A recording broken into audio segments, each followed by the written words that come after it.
Well. We got a pair of 562s that some carburetors came in for. They've been on back order for a while. And curiously enough, if I pull it up, those showed up last week, Wednesday, I think.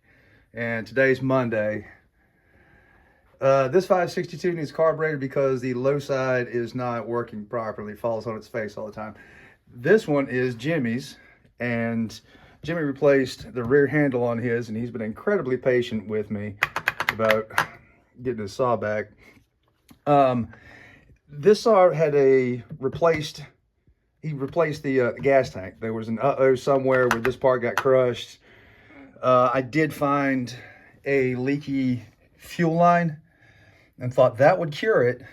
Once I got that done, repressurized everything, and if I could take you in here and show you, all this is kind of loosely fitted back together, but this is where your solenoid is. So this black piece of plastic right here, I'll take you in a little closer. There's a little bit of damage here and it leaks. You cannot service this carburetor.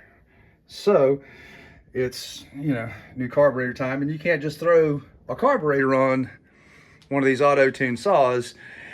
You have to have access to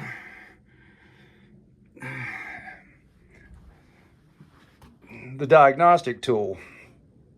So I'm going to do Jonathan's first and get that swapped out and reprogrammed. I've already got it pulled up.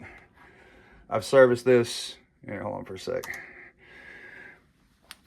I've serviced this saw before, so Jonathan's information's there and it recognizes the saw itself, so we'll be able to maintain the integrity of how many hours.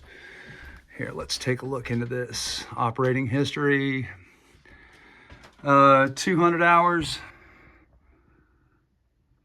3,500 starts, temperatures, fuel settings, yada, yada, yada.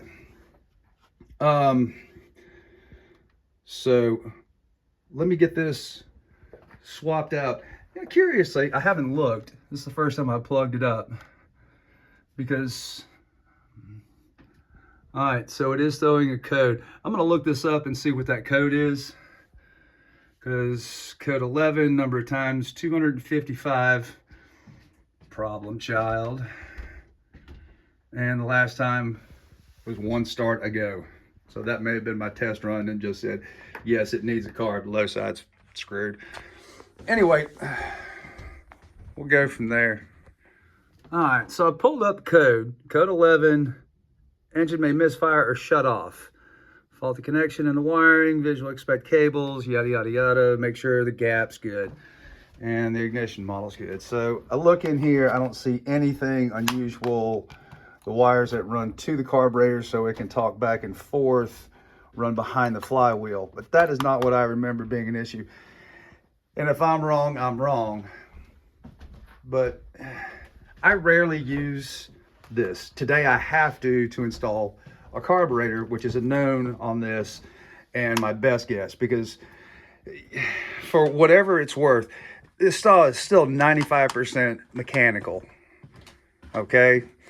And just because it doesn't have screws doesn't mean it's not prone to the same issues of getting some trash in the carburetor, having a check valve fail, yada, yada, yada.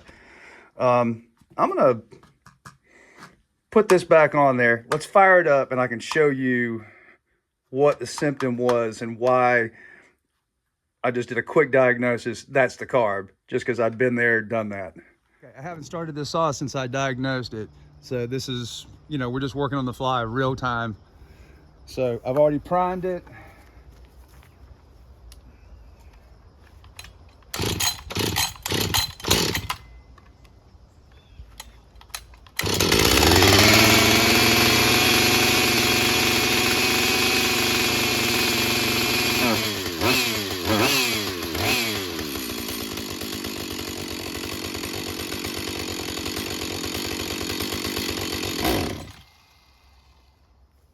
That's a bad low side. Doesn't have anything to do with those stupid ass wires. All right, I do want to show one other thing. These new air filters are so much better on the 2020 and later. There's my little flashlight. Normally you'd see just piles of dirt in here. And even though the filter's dirty on the outside, the intake looks good. All right, let's swap this carb out, get it reprogrammed, and see if she can run again. All right, new carb's been installed. Everything's all tidied up. Blew the air filter out. Purged it. That's how it does now.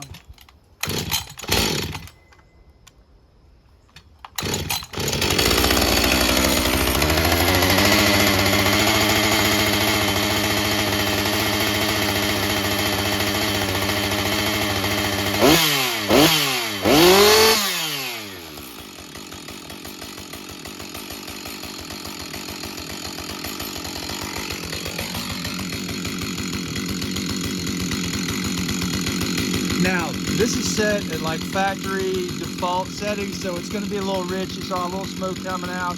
It just needs to be run. But she just jumped right back to attention. We'll call this good, and then we'll look at the other one.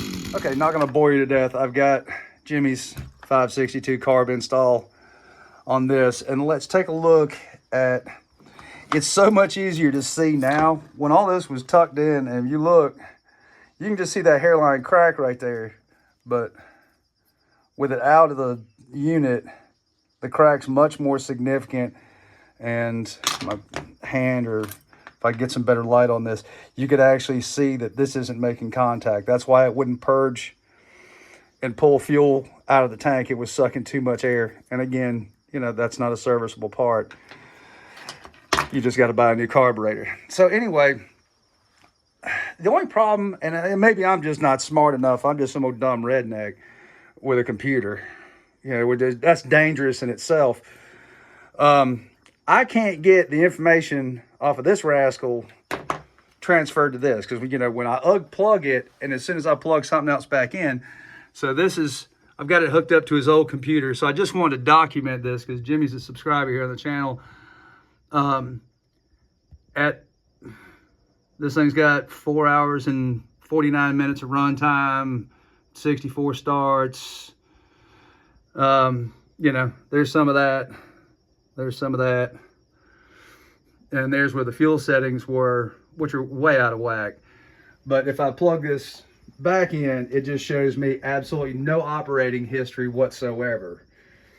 You know, even after I program the computer, or excuse me, program the carb, and then give it Jimmy's product and serial number, it recognizes it as Jimmy's unit. It just doesn't have any operating history that carries over. So, quote unquote, this is a brand hammer new, never been fired saw.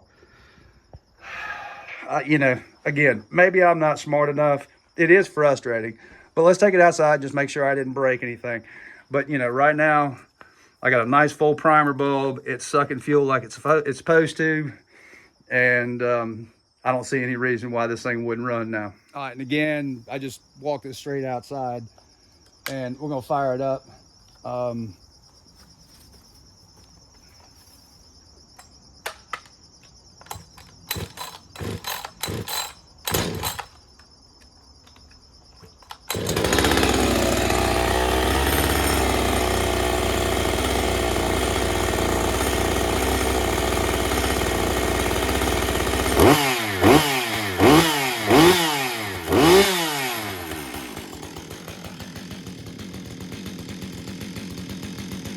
And again, this is going to be set on those default settings. It's going to need to be run in some wood for, you know, at least 5 cuts under nice steady pressure, you know, full bar length cuts. It'll start leaning itself up. You can hear the RPM starting to pick up just a touch right now. Or not. Here, let me get this thing.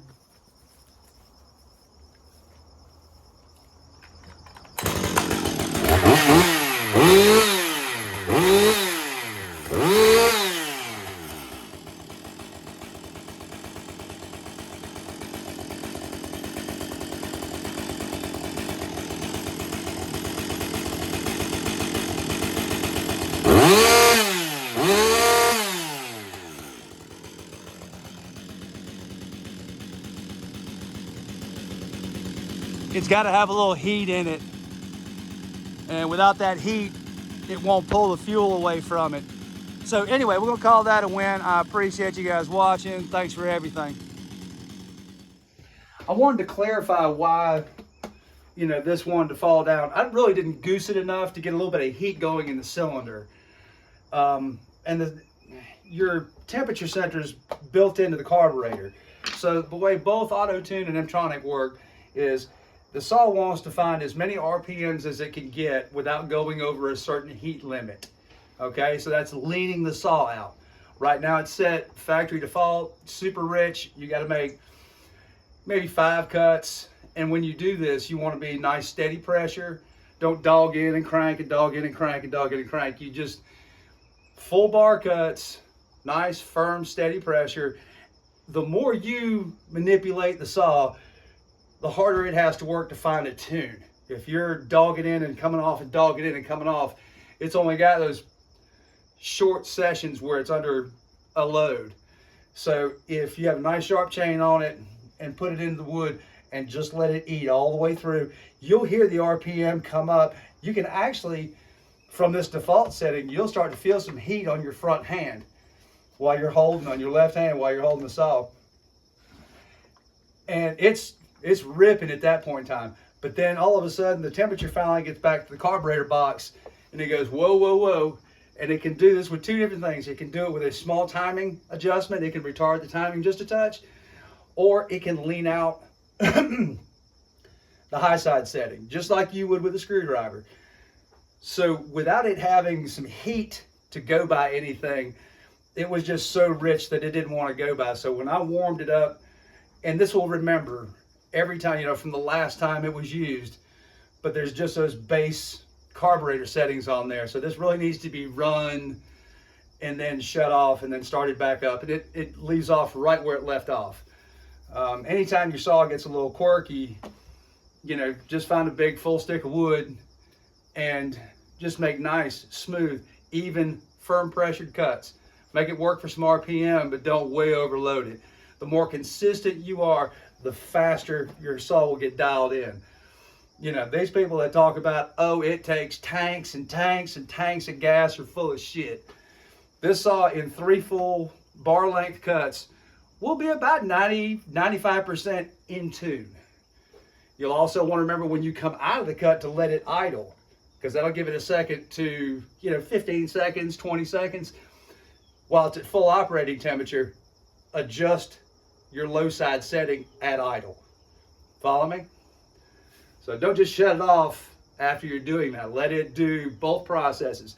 You're working on fine-tuning the high setting with those long, even pressured cuts, and then let it rest on the ground and let it dial in. You'll hear it.